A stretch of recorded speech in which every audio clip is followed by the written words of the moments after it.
ఓం శ్రీ సాయిరామ్. శ్రీ సత్యసాయి పరబ్రహ్మణే నమః. శ్రీమంతులకు, అధికారులకు, సేవకులు కోకొల్లలుగా ఉంటూ ఉంటారు.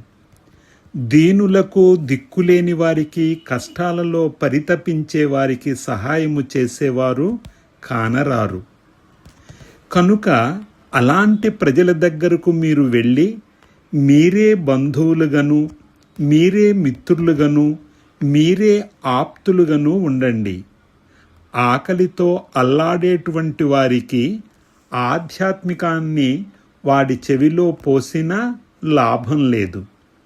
మొదట తన ఆకలిని తీర్చండి.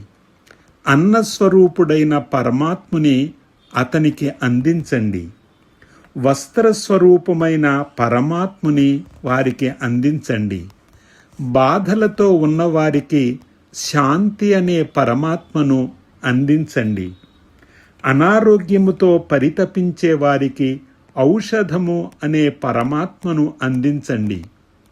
ఈ విధంగా ఎవరు ఏ బాధను అనుభవిస్తూ ఉంటారో ఆ బాధ నివారణ గావించే సాధనమును వారికి అందించినప్పుడే ఆధ్యాత్మికము అనేది వారి హృదయములో కొంతవరకు చేరవచ్చు.